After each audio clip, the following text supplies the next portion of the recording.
Hello, everybody. Good afternoon. Welcome to our weekly COVID-19 public health update with Montgomery County Executive Mark Elridge. I'm Lorna Vigili, Hispanic Public Information Officer, and joining us today is Dr. Earl Stoddard, Assistant Chief Administrative Officer from Montgomery County, Sean O'Donnell, Program Administrator, Public Health Emergency Preparedness and Response for the Department of Health and Human Services, as well as our Acting Health Officer, Dr. James Bridgers. And also joining us today is Kimberly Thompson, who is Senior Administrator for Communicable Disease and Epidemiology for the Department of Health and Human Services. Joining us as well today is MCDOT Director Chris Conklin, as well as Maryland Delegate Jared Sullivan. Thank you, everybody, for joining us. And with that, Mr. County Executive, I toss it to you. Good afternoon. Good afternoon, and thank everybody for joining us today. I want to say really quickly, I was, happy with the results of the election. Obviously, I know there's going to be a recount, and so we'll all be standing by for another week or so or two. But I just wanted to thank everybody who came out to vote, and we'll see if anything changes when they do the recount, but I'm pretty confident that it'll probably stay pretty much as it was. I want to thank the Board of Elections and the volunteers and everybody who was involved in this process. I think most people know that because of the governor's decision not to allow the votes, the mail-ins, to be counted early, that one of the effects of that was a lot of work that was anticipated to be done before the election, knowing that there were going to be a lot of mail-in ballots wound up having to be done after the election. And it certainly messed with all the plans and the staffing capabilities that people had laid out in order to do this in an orderly way. And I hope the governor finds a way to make sure we don't have to repeat this experience for the general election, because it's got to be frustrating for people to wait as long as they've had to wait for results. On a side note, my son texted me the night of the election from Medellin, Colombia, and said, "We have an election. The election's over at 9 o'clock, and they post national results at 9:30. How come you can't do that?" I don't have a good answer for that, but we ought to figure out a way to do a better job of getting our ballots counted here. But people worked really hard, worked long hours, and at least the hardest part of this counting, I think, is over. I want to start today by talking about the I-270, I-495 project that's back in the news this week. Last Friday, Governor Hogan announced the Federal Highway Administration's intent to delay a decision on the 270-495 toll project to allow for a deeper review of that project. And I had asked the federal government, in fact, to delay the approval of the project, along with many members of our state delegation and leading environmental and community groups in Montgomery County. I want to clarify a couple things about this project. First is that I'm the one that said that you had to begin with the American Legion Bridge and rebuild that. And I said that back in 2018 after the governor had talked about his lane widening project and hadn't talked about the bridge. I think my point then and my point now was that's the major bottleneck on that road. And you don't start behind the bottleneck to solve the problem, you start at the bottleneck. And I do, appreciate the fact that the governor adopted an approach that would begin with the American Legion Bridge. And I often spoke giving him credit for at least trying to tackle this problem. And I think we all agree that something needs to be done, but how it's done and what it costs to do it are important questions. I was appreciative of the Baltimore Sun this morning, noting that I had never said do nothing. I've been calling for reversible lanes, which would provide the lane capacity the state says it needs. It would provide it in a much more cost-effective way. We wouldn't be building 2 lanes that for 18 hours a day or longer wouldn't be being used. We'd make it optimum use of our investment and could still provide the kind of traffic relief that people need. And I've been pretty insistent that this project go from here to Frederick in the same or similar time frame, that the idea that you'd complete this project and then get to Frederick in 5 to 10 years is just not right.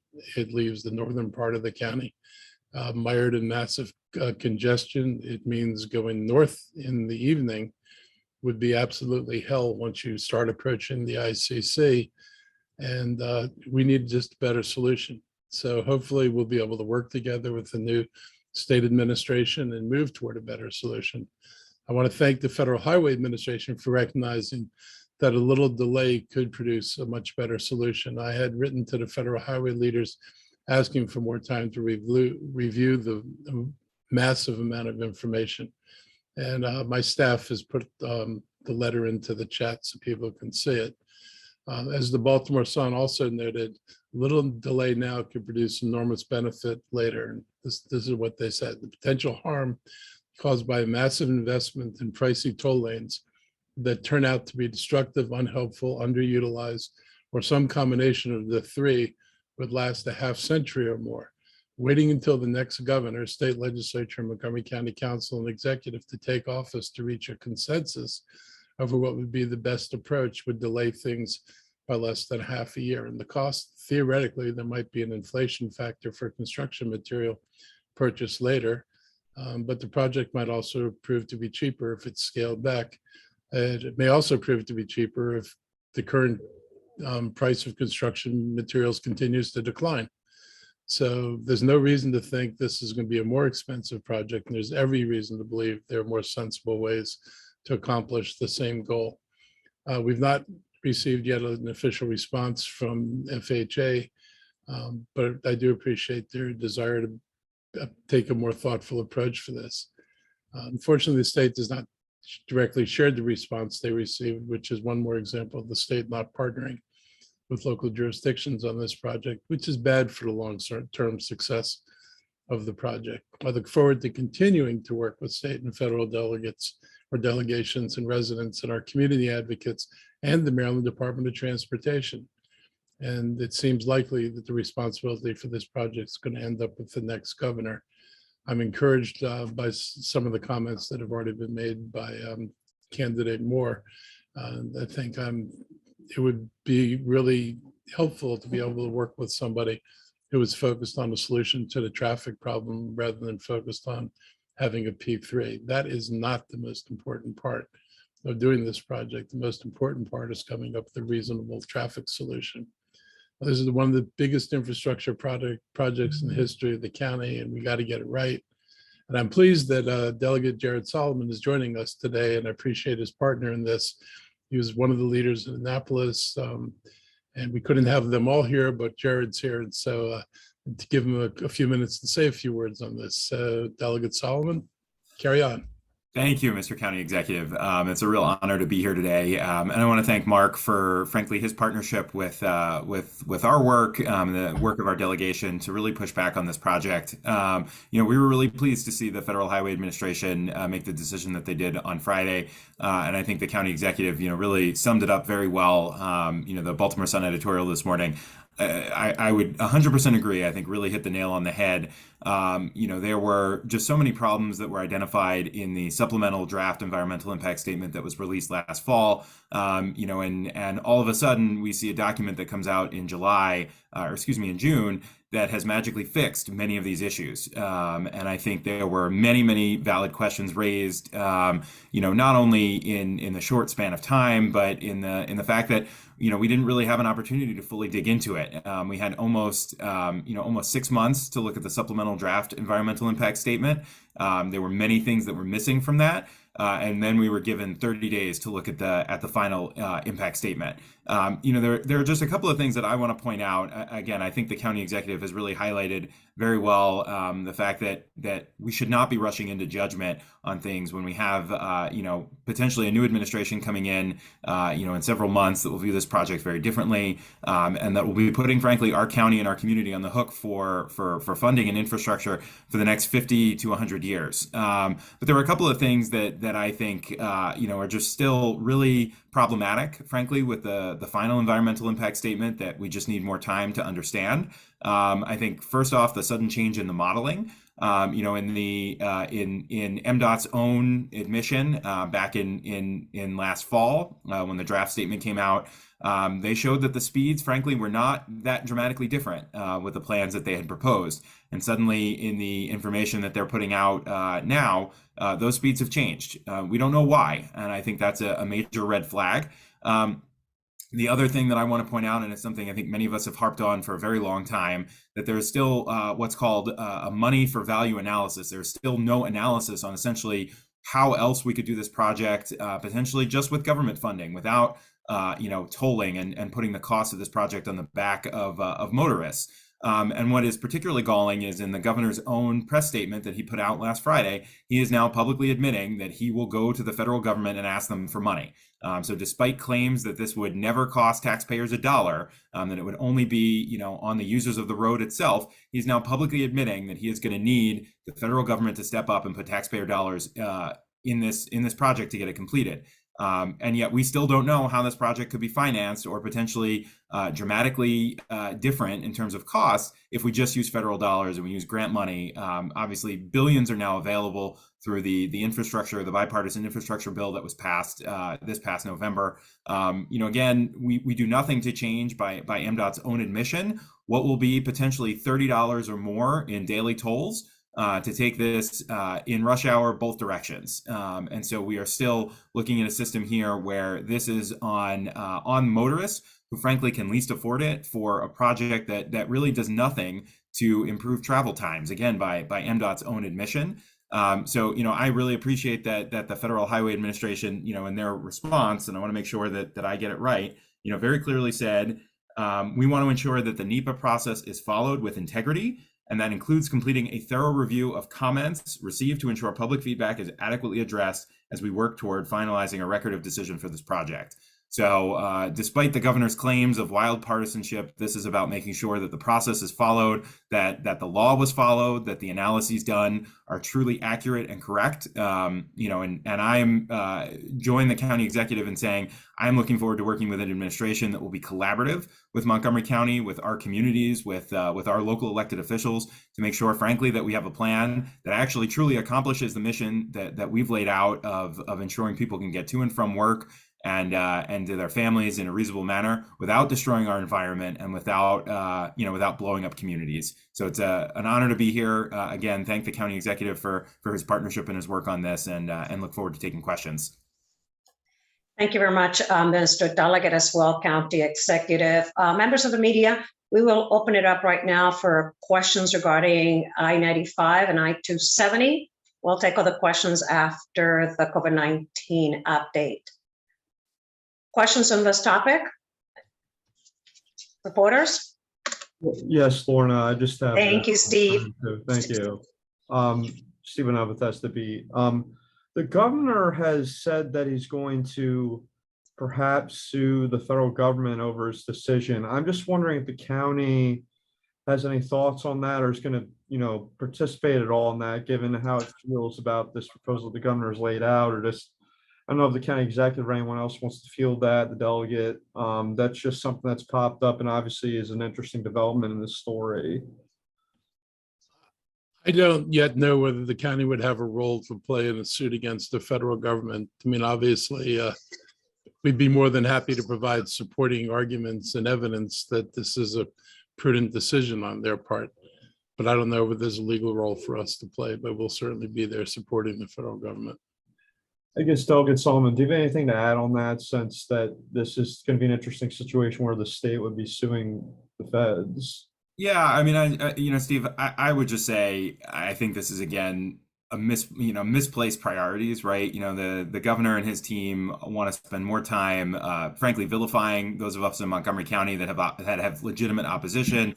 They want to hem and haw about suing the federal government, which I frankly, I don't understand how on the one hand you want to sue the federal government while then also putting your hand out and claiming that the federal government should give us a big grant to satisfy your concerns. So there's a political juxtaposition there that I frankly don't fully understand the reasoning behind. But I think, again, if the governor and his team had truly engaged with our community, had truly worked with us to find, frankly, multimodal solutions. I mean, I'll point to, again, the governor vetoed a MARC bill that I led last session with Senator Bidel from Anne Arundel County that had, frankly, broad bipartisan and community support from, frankly, every corner of the state to expand our MARC rail system. He vetoed that bill. We overrode it during session, including the minority leader, frankly, voted to override his veto.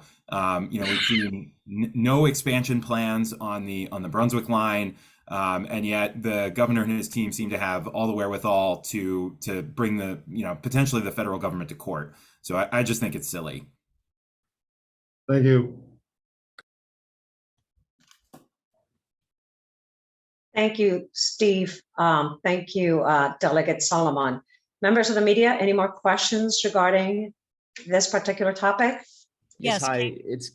Kate Ryan, you can go first. Oh, thanks, Kevin. All right, I have a quick question for Ryan, WTOP. There you go, Kate. Good afternoon. Delegate Solomon. In terms of the cost of this project and a delay, and I'll direct this to Mr. Elrich as well. I've never seen a transportation project that was delayed that didn't end up costing more. Can you talk a little bit about that? And Delegate Solomon, your concerns about the need to get this up to Frederick. Do you share the concerns that this plan should include up to Frederick if it's going to go forward? And are tolls an absolute deal breaker? Yeah, I mean, Kate, thanks for the question and thanks for being here. I mean, I think you and I have talked numerous times on this before. We're sort of starting in the place where the need is least. I think it's important to be at the bridge, but in terms of the stretch of 270, I think we've shown, and the county in their work has shown that by repurposing existing lanes, by looking at reversible lanes, we could probably accomplish much of the same. One of the other unreported or sort of less talked about pieces here is while the governor claims that no existing free lanes are being taken, that's not 100% accurate. There is an existing HOV lane that is only HOV in the morning in both directions, and so for the remaining 21 hours of the day when that is not an HOV lane, that is a free lane available to any resident on the road. So in terms of the long-term cost, what I would say is the long-term costs of getting this wrong are absolutely potentially catastrophic for not only the environmental concerns of our community, the state, and the globe, but for our state's finances. I mean, we don't have to go very far, right? If we point out the purple line, we know what happens when that was done, frankly, half-assed, frankly, for lack of a better way to describe it. That cost came immediately back onto the taxpayers and to the budget of the state of Maryland. And we're looking at a potential deal here for again, 50 years at a minimum. I think the track record of P3 roads that are paid for by tolls around the globe is mixed at best, and ultimately winds up coming back on the cost of the consumers. So to me, to make sure that not only are we protecting future budgets in the state of Maryland, but making sure, frankly, that the science and the data behind it, as we see, ever-changing patterns in commuting, in telework, that we're not building infrastructure that, by the time it's open, will already be out of date. Kate, go ahead, and I have a follow-up on the concessionaires. So, from having looked at this for a long time and been involved in traffic discussions for a very, very long time, there were solutions that could have been put in place. Jared referred to them, repurposing lanes. We've got an inside service lane that almost runs the entire length of the road up to Frederick. And you could add that lane tomorrow. In fact, I actually, when Greg Slater was there as the secretary, I asked them, because they did this in the lower part of 270 where you come off the spur, they painted in a lane. I said, why don't you paint in the lanes going all the way up? In the northern part, it would have taken 2 lanes of traffic and provided 3 lanes. And before you ask, there are lanes going over the Monocacy Bridge, so that would not have been a bottleneck. The lane would have included the Monocacy Bridge. When you get farther south, you would have gone from 3 lanes to 4 lanes. My concern was that the governor didn't want to do anything that was cheap that could actually remedy the problem, because it would undermine the case for what he was trying to build. And this project is just You look at the original stuff with the flyovers and all the crazy stuff they were going to spend. This wasn't something that was designed with solving a traffic problem first and foremost. It was designed to be really expensive. And, he may have a hard time finding a P3 partner for a reasonably priced project, where the most expensive thing you're going to have to do is probably replace the bridges that go over 270. But there aren't a lot of them. And that's a manageable expense. So I'd like to see this done within the state's budget. We've got experience with the federal government. The feds paid for half of the Woodrow Wilson Bridge, which is a very expensive bridge, complete with the ability to carry the metro over it. So I don't doubt that we couldn't get to a better place and a more cost-effective place than what this project would drag us into. Gotcha. Quick follow-up, Delegate Solomon, you mentioned the way you characterized the purple line. I don't know if I can say that on broadcast, but does this preclude P3s? Does this say that P3s don't work? No, and yeah, you know what, Kate, I couldn't think of off the top of my head a better way to describe it. But I don't think that it does. I mean, frankly, we've tried, to fix some of the issues in our P3 law this past term. I think, again, part of the reason why our legislation ultimately wound up not being successful was because it was conflated with this project in specific. I think we need to take a critical look as a General Assembly at the P3 law to make sure that we don't have the problems that reared their ugly head with the purple line in further projects. And it's not to say that a P3 will never work. I just think, again, in this construct, we have seen, we've seen examples literally across the globe, from Australia to Indiana to Georgia, where there have been P3 road projects paid for by tolls that do not have the magic elixir that are sold when they're built, and ultimately wind up coming back on the backs of taxpayers. Thank you. Thank you very much. And Kate, the one of the worst things would be that if we were successful in decreasing use of single occupancy vehicle, if we were successful in with a rail line hauling more people in from Western Maryland and our own improvements to bus rapid transit, and you were to reduce the ridership on the road, we would be undermining the financial viability of the project, which the owner would just simply come back and say, I have to raise my toll rates. So even the success of being greener could wind up costing county residents by having to further subsidize tolls. It's not well thought out. Got it. Thank you. Thank you, Kate. Reporters, just a reminder, Montgomery County Department of Transportation Director Chris Conkling is also on this media briefing in case you have questions for him. And Kevin Lewis, ABC7, I believe you have questions about this topic. Good afternoon. Good afternoon, County Executive. So with regard to Governor Hogan's plan, what was like the number one component that you did not agree with?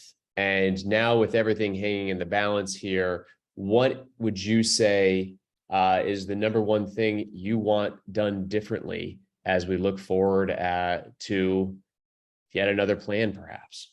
Well, I mean, at this point, it's gone so far down the road that, you can't do an easy tweak on it. You've got a bidder who thinks he's building a particular project. You'd have to go back and rethink, some of the major components. But the first thing is getting federal money. I mean, I don't understand how that wasn't the first light bulb that went off when the feds, passed the infrastructure funding. Why we didn't line up at the front door saying, let's see, here's a major bridge connecting north-south traffic on the East Coast that is heavily traveled every day and is badly needed. Why that was not the first thing somebody did is see what the federal government would put in. And if you knew what the feds put in, then you'd start evaluating what the state's capacity of paying for this is. Is it something the state could do within its budget? Is it something you would need to do a P3 or you'd need to do a toll? I mean, you could do tolls and not do a P3. If the sole purpose is to raise money for the purpose of paying for the construction of the road, why would you introduce a partner who not only I'm going to have to pay them for the cost of building it, but then pay them a profit to build it when we were, and everybody who's building it's going to be making a profit just for building it. So why would you add a middle person in this who's only going to take money out of the project as opposed to paying construction companies to build it and lenders to finance it and not introduce this partner? The other stuff is just looking sensibly at what needs to be done. You really could handle this with redoing the bridges. And frankly, you could probably get 2 lanes in each direction and without going outside of the current boundaries of the road.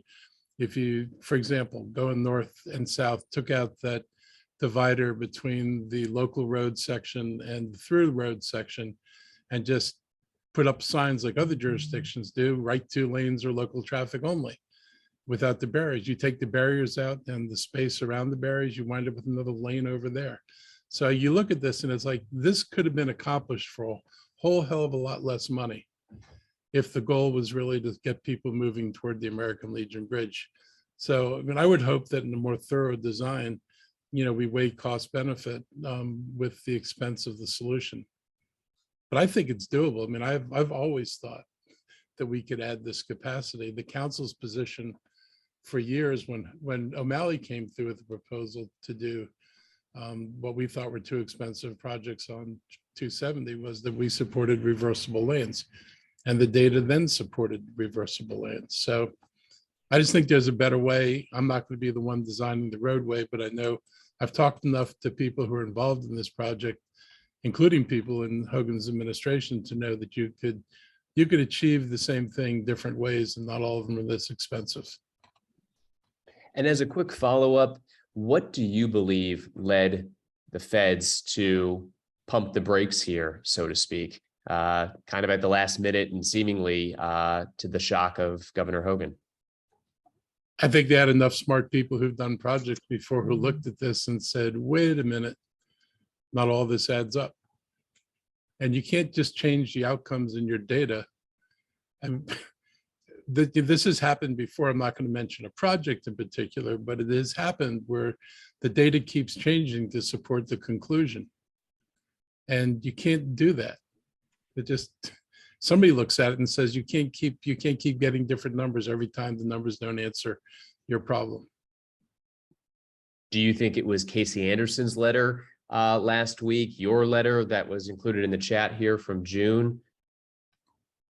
Look, I think, you know, we've been in regular communications. There are a lot of different people who've been engaged there. You know, people have talked with the federal, you know, our federal delegation directly. I mean, there's a lot of folks who I think are authors of the let's hit a pause and do this right.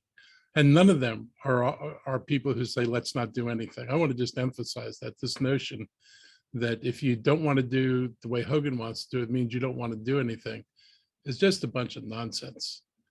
You know, a bunch of political, you know, whatever you want to call it. Everybody recognizes this is a problem. All of us know there needs to be a solution. That's why I said nice things about Hogan, at least in terms of being willing to address this. So we just want a decent solution that, you know, doesn't overburden people. Great, thank you. And Delegate Solomon, I'll just say I, for one, always appreciate some colorful language to switch up the mundane. So cheers, thank you. Is that an invitation, Kevin? Thanks, Kevin. I'll just add, you know, the delegation, the Montgomery County House and Senate delegation sent a letter to the Federal Highway Administration as well. Almost 80% of the delegation signed it, asking for a delay for more time to review also. And we sent a letter from the General Assembly back in February with, I believe, almost 90 members of the General Assembly asking for significant improvements from what was in the supplemental draft environmental impact statement as well. Thanks for that context. I'll definitely include that in the reporting. Thank you. Thank you very much, Kevin. Reporters, any more questions regarding this topic? No? Okay, thank you, Delegate Solomon, for joining us today. Thank you. And for participating in this media briefing. Have a great afternoon. We'll see you again soon. Thank you. And now, Mr. County Executive, thank you. Let's move forward with a public health update.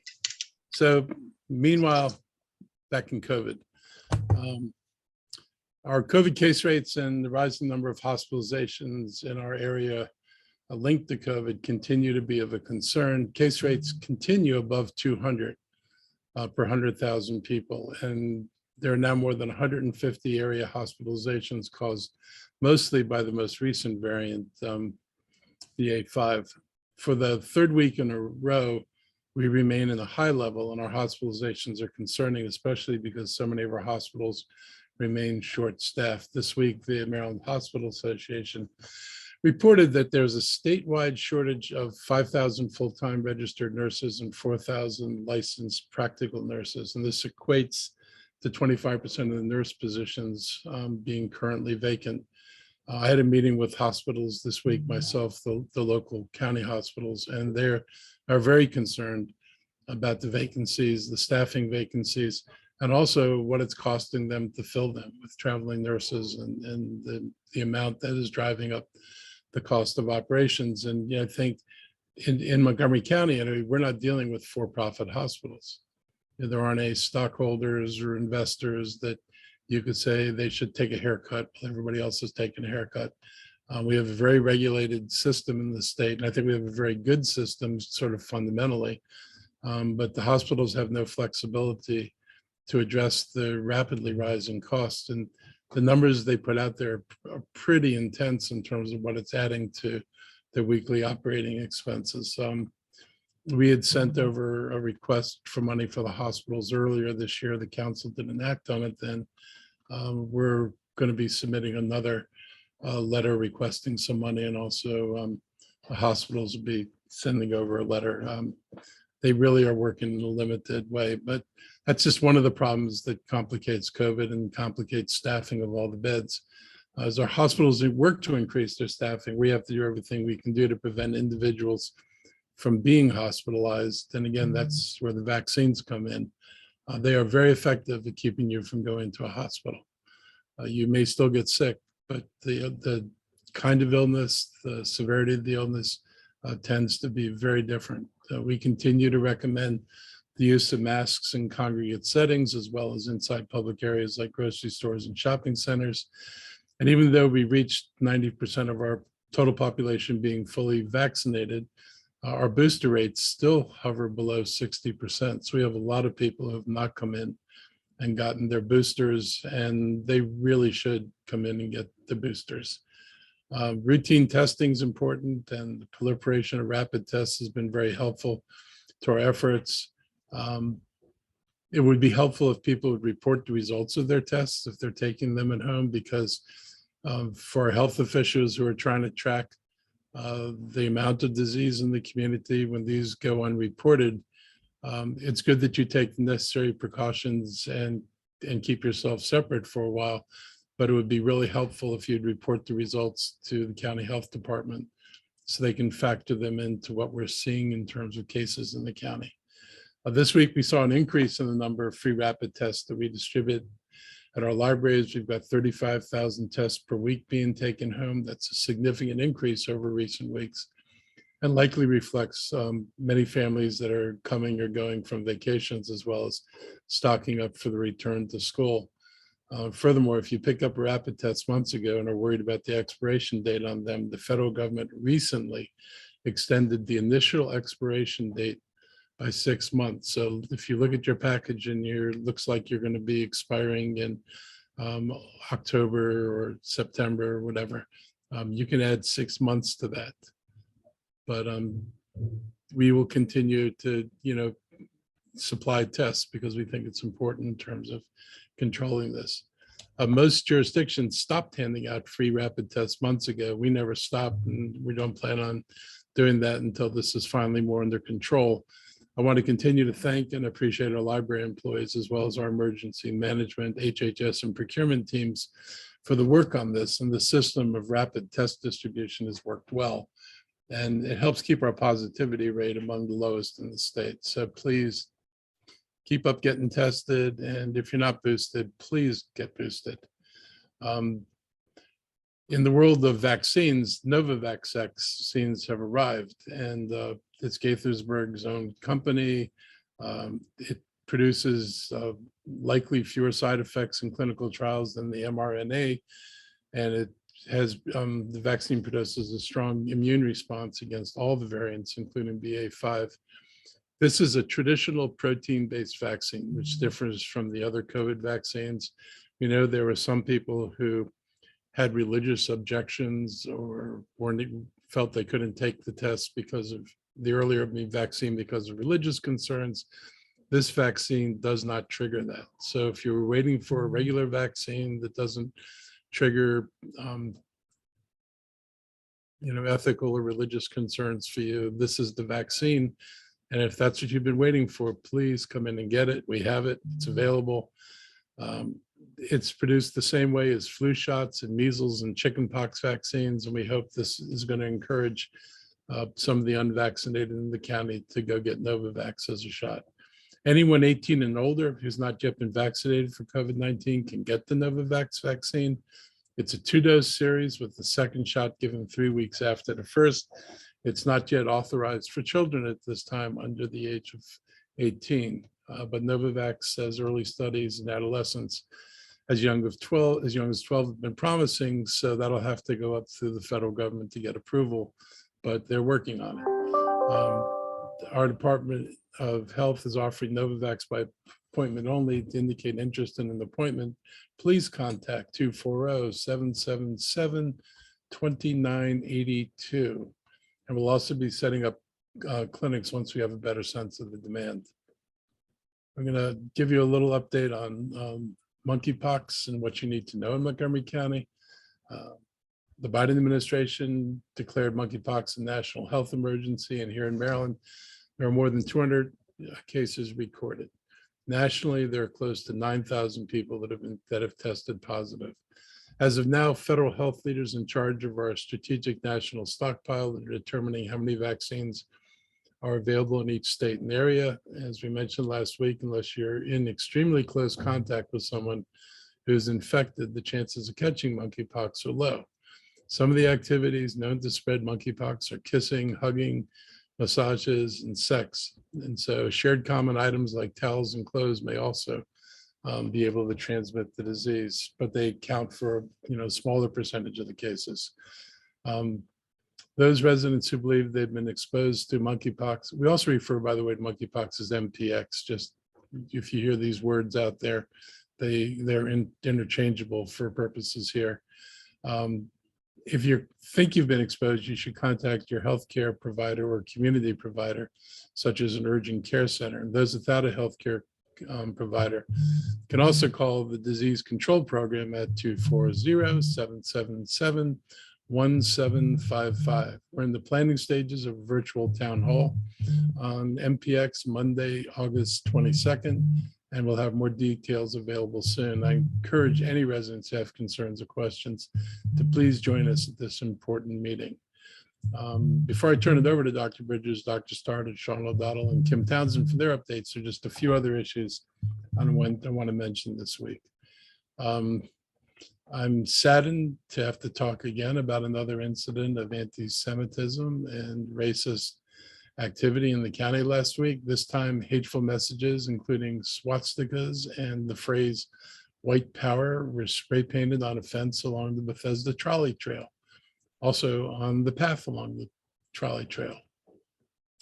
I went out that morning to see this vandalism myself, and by the time I arrived, the had already been painted over. I was told that actually a good Samaritan got there even before we got there. He saw it when he was riding his bike, went and got paint and came back and painted the stuff over. And then the county came up and finished the job. But I really appreciate the work of that unknown person for covering these images up. I also want to thank our folks in Department of Transportation for their quick work to make sure these images were completely expunged. Police are investigating, and we are going to prosecute people when we find the people responsible for this. I encourage anybody with knowledge or information about this vandalism to contact Montgomery County Police as soon as possible. The fact that this sort of behavior is still occurring here is a real travesty. And this wasn't the only incident. I was at a church last week, and they said over the weekend, their past weekend, they had a Black Lives Matter sign and pride signs damaged on their property in Silver Spring on Georgia Avenue. It is really disturbing that we have people who still think it's appropriate to celebrate Nazis and white racists, but that's not the norm in Montgomery County, and we're just not going to tolerate it. We have in the past, when flyers started appearing overnight in our neighborhoods, we've acted then. We're going to continue to help organize and unite and fight against this kind of xenophobic behavior. And, we're going to continue to support all the faith groups, all the communities in Montgomery County that get exposed to these kinds of incidents. We like to say hate has no home in Montgomery County. Obviously, there are some people in Montgomery County who call Montgomery County home who are doing these things. We will take this all seriously, and hopefully we'll find the perpetrators and they'll be dealt with.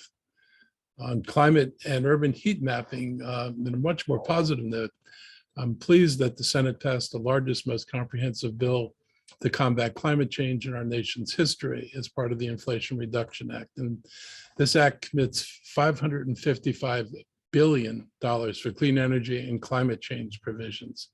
We're still waiting to find out what this means in terms of funding for Montgomery County projects. We're working on this now, but there's a lot of money, and it's not just for government, but a lot of it is for homeowners and vehicle drivers in the form of increased credits for electric vehicles and for putting solar and making conversions in your house from gas to electric utilities. I encourage people, if you've got a roof that's exposed, that you take seriously the opportunities to have solar installed. I'm doing this myself, so I'm not saying this as a third-hand, neutral observer. I have put solar panels on my house. It is saving money every month, even in the heat of the summer. It's seriously reduced my electric bill. And I'm a house that has a lot of shading, and I wasn't able to get the full complement of panels on my roof that my roof could have potentially held.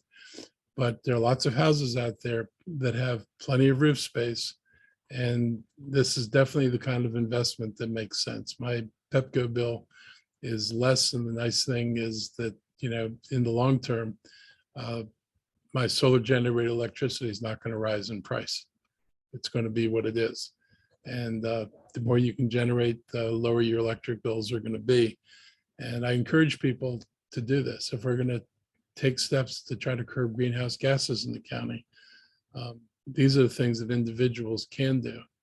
And this is one thing we're asking people to do where you actually will save money in the process of doing it. And the federal government and the state of Maryland have generous programs to help facilitate your being able to do this. So if you need more information, you can contact our climate folks in Montgomery County, and we can help steer you in the right direction. As someone who drives an electric vehicle and homeowners now generating power from panels, I believe all of us can help promote clean energy. So this is, climate change is clearly happening faster than people had anticipated, and far more destructive sooner than people anticipated. And so we need to have some sense of urgency about this, not just for our own sakes, but for future generations who are going to have to live here. This is something we have the ability to do something about. It's not, requiring people to make a philosophical change and hope for the best. This is something where concrete actions actually can produce concrete results. Montgomery County has one of the most aggressive climate action plans in the nation, with the goal to reduce 100% of our greenhouse gas emissions by 2035, 10 years ahead of the state's goals. And on Sunday, I joined volunteer street scientists to collect temperature data from their neighborhoods. And this was very cool. As part of the urban heat mapping campaign, 115 volunteers from across Montgomery County collected temperature, humidity, and time and location date with heat sensors that are mounted on their cars. The street scientists covered an area of about 200 square miles in Montgomery County, encompassing densely populated areas like Gaithersburg, Germantown, Rockville, Silver Spring, Fairland, and Olney. Our heat mapping campaign is one of 15 campaigns taking place in communities across the United States this year. The temperature data is going to be used to produce heat maps to be based collaborative and creative solutions for extreme heat based on what we're seeing in the county. And we know that low-income communities and communities of color are disproportionately impacted by extreme heat tend to live in the older buildings with the least efficient heating and cooling systems, in some cases without cooling systems at all. And these local maps will help the county identify where we need to take the most action to protect vulnerable neighborhoods, both now and in the future. And when those maps are updated, we'll share them with on the climate website, or you can find them at heat.gov. Back to school is about to start. School starts in just under 2 weeks. This past Monday, Dr. McKnight held a press conference and announced that MCPS is still looking to fill hundreds of vacant positions, including teachers, bus drivers, and support staff. And they'll be hosting upcoming job fairs. And I want to encourage anyone who is qualified to please consider attending these fairs and applying to MCPS. As a former MCPS teacher myself, I can attest that even with all the challenges, working with kids in this school system is an amazingly rewarding experience. I'm reminded of it. I run into my former students around the county, not infrequently, and it is just really great to see how the kids you knew, grew up and have become part of Montgomery County. And so it's a job with its rewards, but obviously they're struggling to staff the system now, and that's a national problem. It's not unique to MCPS. There are systems that are far, far worse shape than we are, but having classrooms without teachers is a problem. We need to make sure we can fill these positions, and we'll continue to work with the school system to think of creative ways that we can approach this. We're here to support and assist MCPS in all these efforts. We also want to make sure the parents are also aware that they can apply for free and reduced price meal program known as FARMS. This requirement had been suspended during the pandemic, but the requirements are back now as we move further away from the emergency status. And so people need to submit the FARMS application. Some people are doing it preschool. I know they will go out as always with the students when they come back to school. Please get those forms sent in. This helps us with federal funding to pay for these programs. It helps make sure the kids get the food they need every day. Again, one of the saddest things I'm reminded of as a former teacher was actually talking to kids who didn't have a hot meal between Friday and the Monday when they came to school in the morning. Hunger is a real thing. You can see that by the lines that we still have for people coming to get food in the county, and anything people can do to take advantage of these federal programs is really important. Some participants are enrolled automatically because their families already receive federal assistance, like the WIC program, and close to 40% of Montgomery County public schools had part or all of their school students, I should say. 40% of school students had part or all of their meals paid for in the 2020 school year, and that's out of a total of 160,000 children. So it's 64,000 kids. If families are struggling financially, I urge them to check if you qualify for this program, and we're going to put that link in the chat, and hopefully you guys in the press can share this information because it's important for people to know where to go. And finally, this week starts the Montgomery County Fair, dubbed 9 Best Days of Summer, running from August 12th to the 20th. Our annual agricultural festival features something for everyone. The fairgrounds are in Gaithersburg, and the fair is hosted by the Montgomery County Agricultural Center, which has been in operation for close to 75 years. It takes more than 2,000 volunteers to put the largest county fair in the state of Maryland every year, and the weather is supposed to cool down right as the fair begins. So I encourage people to go out and enjoy the fair. It really is a lot of fun. And if you've got kids who enjoy the rides, they have nice carnival rides up there too. So there's a lot to see, a lot to do, and I hope people will go out and take advantage of it. And with that, I'm going to turn this over to Sean. Thank you very much, Mr. County Executive.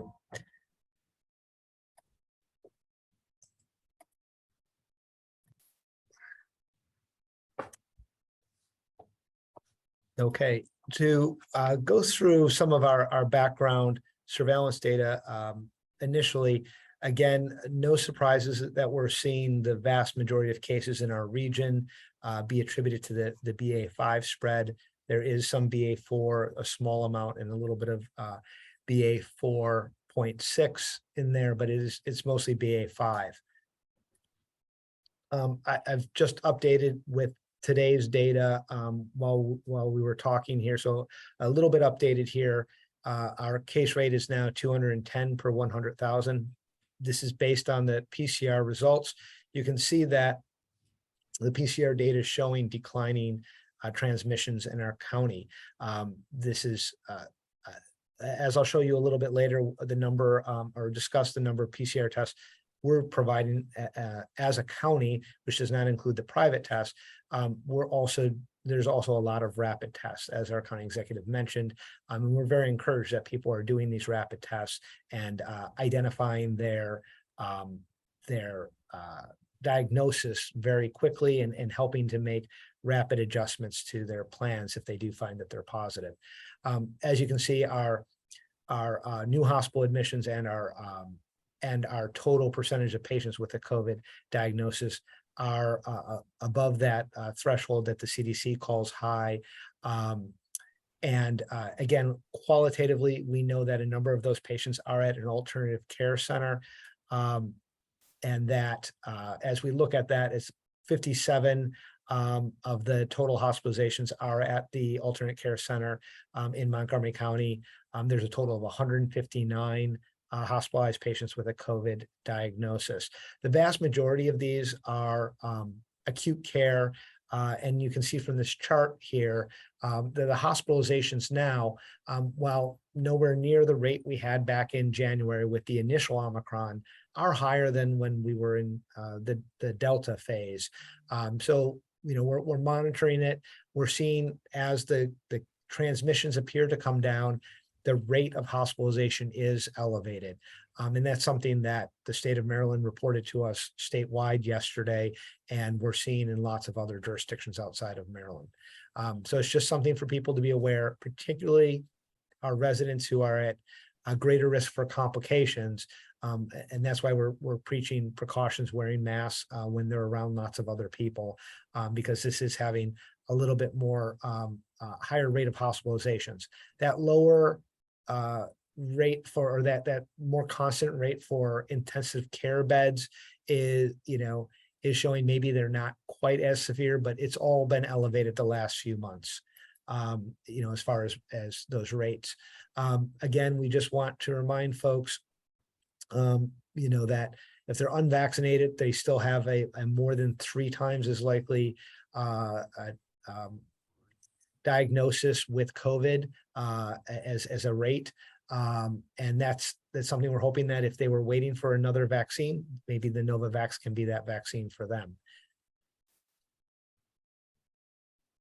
Again, we're seeing those higher rates also with hospitalizations, which is most recently almost 4 times as likely to be hospitalized as a fully vaccinated person.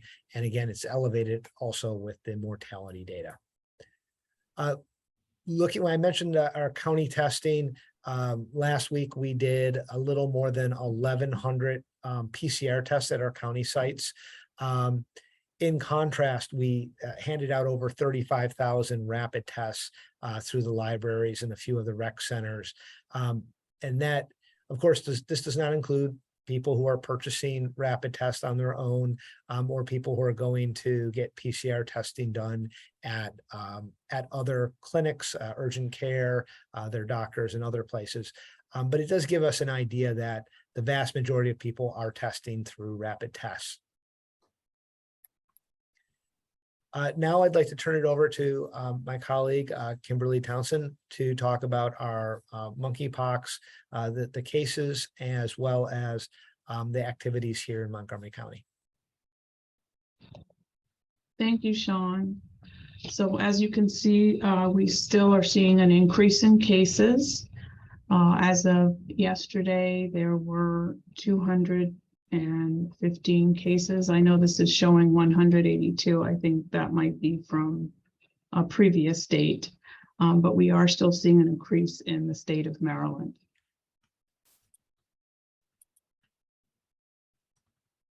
So in terms of vaccination, we still have a limited number of monkeypox vaccine doses, and we are expecting additional vaccine in the coming months. We continue to work hard with the Maryland Department of Health to ensure that the vaccine is available to all high-risk exposures. Again, listed are our current criteria for those that may receive the vaccine at this time. That includes known contacts who are identified by public health via case investigations, contact tracing, and risk exposure assessment, and also presumed contacts who may meet the following criteria, such as known sexual partners within the past 14 days diagnosed with MPX, as well as someone who's had multiple sexual partners within the past 14 days in an area with known cases of MPX.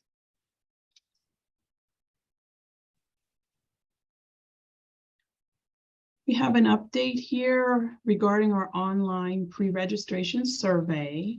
Our survey did go live last week, and we had over 1,300 pre-registration responses by the close of last week. We were able to begin vaccinating individuals identified through this process to those at highest risk on last Friday. At this point, nearly all vaccine from phase 1 allocation has been administered here at the Dennis Avenue Health Center. The total first and second doses given and scheduled to the end of this week is 300. We are currently in ongoing discussions with the Maryland Department of Health and monitoring any federal updates on the administration options, which may be able to expand the vaccination coverage using our available vaccine. And one additional update is, and I believe this was mentioned earlier, we are planning multiple town hall discussions regarding MPX.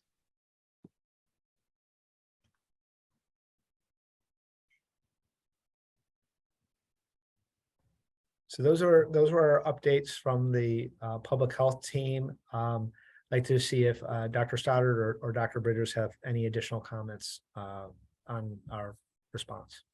Sure. Thank you, Mr. O'Donnell. One quick update. Beginning Monday, September the 12th, we will resume our very successful flu campaign for employees and community base. This has been one successful activity to plan for summer surges, as well as suppress the stress and strain that we saw during Omicron and the previous other 6 or 7 waves throughout the past 29 months. And so we encourage all our great countyans to get a flu vaccine if they're eligible. So we will start that off. We will kick off our flu campaign on Monday, September the 12th. That's all I have, Dr. Stoddard. Yeah, the only other piece I wanted to add is we're spending a lot of time in August prepping for the fall. We do know, obviously, we're working with MCPS around booster opportunities in our adolescents. And we're also looking at our testing capacity, looking at both our PCR and rapid testing capacity to make sure we've got what we need for what we expect to be a seasonal surge, a respiratory virus in the fall. We want to make sure we have the right resources available in advance of the fall so that we can control the spread and have people know their status when they, go on the expected trips that you would make around Thanksgiving and around the end of the year holidays. So we're going to make sure we have the capacity in the system to be able to withstand what we expect to be the standard surge that we'll see in the fall. So a lot of that work is happening now in August as we, assess our capability and make sure that we're ready for whatever we will see. So that's all I wanted to add. And I think we're ready to transition over to questions. Thank you very much, everyone, for your presentations. Members of the media, before we get started, in case anybody has questions regarding the recount, I am going to read a statement from the Board of Elections, Montgomery County, Maryland, which reads like this. We understand that you may have questions about a recount. Any recount could not be requested until after the Board of Elections certifies the official count, which will not be until late Friday. The Board of Elections operates independently from our office. And since the contest that they will be recounting ballots for is a Democratic nomination for county executive, it is best that all process questions be referred to their office. And with that, we're going to open it for the Q&A portion of this presentation. Kate Ryan, WTOP, you're up first. Good afternoon again. Thank you very much. Quick question on children getting vaccinated for COVID. Mr. O'Donnell and Dr. Bridgers, are we seeing an increase? I think the last time we talked, there were some 9,000 children who'd signed up and or been vaccinated in the 5 and under category. Are we still seeing a reluctance or just people not showing up to get those done? And how many kids fall in that age group roughly? And how many have taken advantage of it? Thank you, Kate. What I'll do is in the next few minutes, I'll pull the most recent report and share that with you all to give you an updated number. It is certainly a little bit slower, and we've seen this with each age group as we've gone down. Eventually we get there with the numbers, but it usually has, each of the age groups has been a little bit slower progressively. I do think with this age group, there's an increasing number of families that are, because of the age, are in more frequent contact with their pediatrician and are trying to schedule with their pediatrician. And I think, as we all know, scheduling an appointment with your doctor is something that sometimes can take a few weeks to have happen. So I think that is part of the factor. There may be some parents who, are some families who are traveling during the summer months as well, and they may be waiting until they complete their summer travel. But I'll pull those numbers for you and share them in just a minute. And Kate, just to add, because of the family dynamics, we've shifted some of our vaccination strategy to be inclusive of the family. And so we will have pediatric vaccinations. We will have boosters for those age eligible categories and cohorts, and as well as information. So we've shifted to adjust for some of the delay and or hesitancy. Got it. Thank you very much. Thank you, Kate. Up next, Steve Monell, Bethesda Beat. Good afternoon again, Steve. Afternoon. I don't know if Ms. Townsend or anyone else in the health team could answer this, but it just caught my ear that the Monkey Pox vaccine, there's 2 doses to that. Can you just explain, is it similar to the COVID vaccine where you get a dose and you come back, or just the logistics of how that works?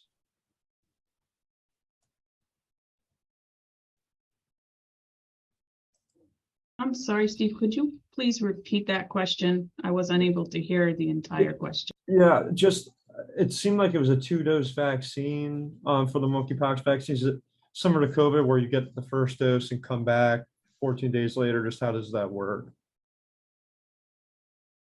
Yes, thank you for repeating that. So yes, we're currently giving a 2-dose vaccine. The first one is given and the second one is given 28 days later, so about 4 weeks later. And, obviously, as we have over 200 cases in the state, is it still a situation where we're at too low of a number to know of any confirmed case in the county? I mean, we can all assume, just given how large of a jurisdiction we are, that we probably have cases here, but that's just what I'm trying to figure out. It's been interesting that there hasn't been any confirmed cases here, but I don't know if anyone can kind of answer that. Kimberly, would you like for me to respond? Sure. Sure. Thanks, Steve, for the question. So we have a call in the next 40 minutes, and we're still getting aggregate count. Most of the information that we receive is for post-exposure prophylaxis. One of the reasons why we have the extended pre-exposure prophylaxis, and for the survey to get a wait list so that we can get a sense of demand or folks who are interested in receiving. We don't have a raw number, and principally that's due to protected health information, HIPAA compliance. And so we get the numbers as they come in. We have been focused on administering the vaccine. So we don't have a number as we did or began to account for COVID in the early days of COVID. We don't have a dashboard developed. We don't have the daily metrics as we evolved into now. And so we're relying on the aggregate count. We're working with our interjurisdictional partners in the state and in DC and Northern Virginia to get a sense of those cases that may be interjurisdictional. So that's what we're using from an aggregate basis to gauge demand, response, isolation strategies. So it's here, we just don't know how many cases. I know that's, I understand what you just said, but I assume you're all operating the fact that it's probably here, we just don't know how many. That could be a correct presumption, but again, we don't have the numbers, so I don't want to give any indication that we know how many is in the county. We know that there's cases, 215 cases in the state of Maryland, and we're operating that any of those cases could be in Montgomery County and other jurisdictions. Okay, thank you all. Yeah, Steve, I think it's safe to say that there have been cases in. I mean, I think I have operating on the presumption that there have been cases given the number that are in the district as well as in the state of Maryland. I think it's a safe assumption. Okay, thank you. Thank you, Steve. Katie Barlow, Fox 5 DC. Good afternoon, Katie. Good afternoon, Lorna. Thank you. And Mr. County Executive, thanks for your comments at the top about the election. Just have a couple of quick follow-ups. And Lorna, I appreciate that now is too soon for process questions, so I'll just keep it a bit broader. Looking at, well, first off, I guess, is there any sense that perhaps it's a bit too early to claim victory? Are you still feeling confident in that? And what gave you that confidence? Well, on election night, it was pretty easy. I was up by 42 and the number of uncounted votes was 34. So simple math said if I lost every vote, I'd still win by 8. So, and that was the election, and those are the results of the election. The experiences, not much changes in the world of recounts, particularly as voting has gotten more computerized and less reliant on individuals looking at each ballot individually. So, I feel pretty good. Last election, 2 votes changed as a result of a recount. And there's no reason to believe that any one of us would have any more reason to think that votes would change one way or the other. So it's probably a wash in the world of counting. As you mentioned, there has been a recount before. It has been a close race before. You have experience with it coming down to a recount and closer numbers. I just wonder if you had any thoughts on how close the margin is. Seems to be even closer than the last race, and whether that will inform, any of your policy choices or consideration of your opponent's policies and what the voters are saying. No, I mean, I'm not going to talk about my opponent's policies. I invite you to go read his detailed plan and then come back and talk to me about what details you see there. I feel pretty good about what we're doing. It was very hard to, I run a publicly financed campaign, and we could put out the information, one ad and a couple of mailers, and we had no ability to respond to the kind of misinformation and no ability to bombard airwaves with millions of dollars of advertising. So, one can create any impression they want if they have money, and there's no requirement to be accurate about what you say. And it's hard to run an election in those circumstances, hard to be public financed. But I feel good about what we did. I have a pretty good understanding of things we need to do. And one thing we will definitely do a better job, though, is making sure that people understand better what we've been doing, because it's kind of weird when people say, you don't do affordable housing when we've got record spending in affordable housing. It's like, obviously, something's not communicating as well as it should, and we'll make sure that doesn't happen again. Thank you. Just one final question on a separate topic. Is there any reportable update on your coordination with either Governor Hogan's office or the Supreme Court Public Information Officer after the multiple exchanges of communications about protection of the justices who live within the county? I haven't heard anything in a couple of weeks now. I don't know if Dr. Stoddard's heard anything, but things seem to be quiet. Yeah, I mean, we haven't heard any additional requests, and frankly, it seemed was odd timing when that did come out. I did go out and spent the Wednesday night protest 3 weeks ago and sat there with Chief Jones and U.S. Marshals and a significant contingent from the Montgomery County Police Department, including the district commander down there, Commander Sean Gagan. And we observed and had lots of conversations about what we were observing. Frankly, we thought the protesters followed the guidelines. I actually sat there as Captain Coquinos provided them the details, and they asked questions about what they thought was acceptable behavior, and there was a good dialogue between the police department and the protesters about what was reasonable behavior and what was going to be viewed as unreasonable behavior. And I thought that there was a good exchange there, and frankly, we've seen them follow those guidelines, and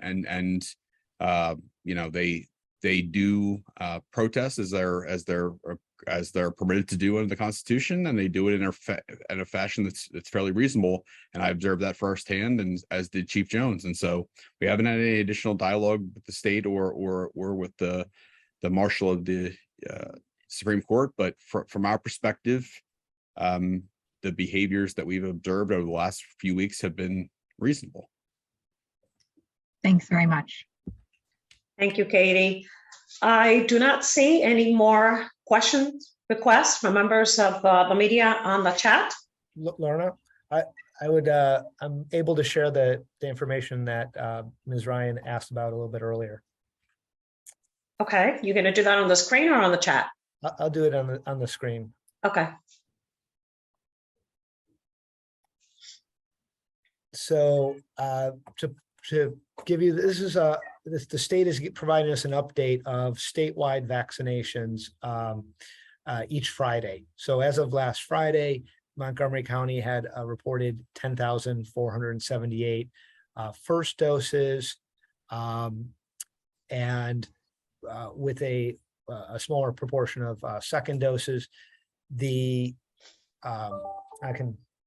Give me 1 second, I'll tell you the total number of, I'm sorry, not second doses, but fully vaccinated is 2,648.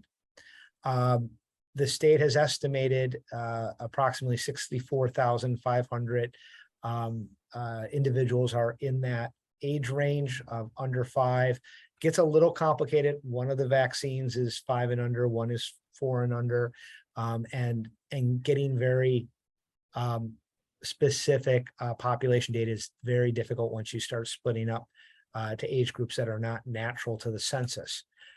What I can tell you is that statewide, approximately a little more than 8% of the eligible age group has at least one dose statewide.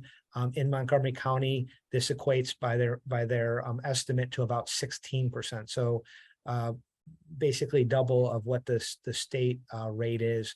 And then of those who have now gotten fully vaccinated, it's under 2% statewide. And in the county, it's about 4%. Again, we're just really at the very beginning of eligibility for fully vaccinated. Those families who have gone the route of Pfizer haven't yet hit the possibility of being fully vaccinated because of the third dose. But just to give you an update there, Montgomery County's estimate right now is about 16% have come in for their first dose. Gotcha. And is the 64,500, is that statewide or in the county alone? That's in our county alone. Okay. The estimate statewide, I think, is around 360,000. Okay. And so again, I don't have the details of how they make this determination, but I'm sharing from their report right now. We'll take it. Thank you. Thank you. Thank you, Mr. O'Donnell. Thank you, Kate. I do not see any more questions from members of the media. Going once, going twice. I guess that's it for today. Thank you, everybody, for joining us. Have a great afternoon. Stay safe. We'll see you next time. Bye-bye. Bye.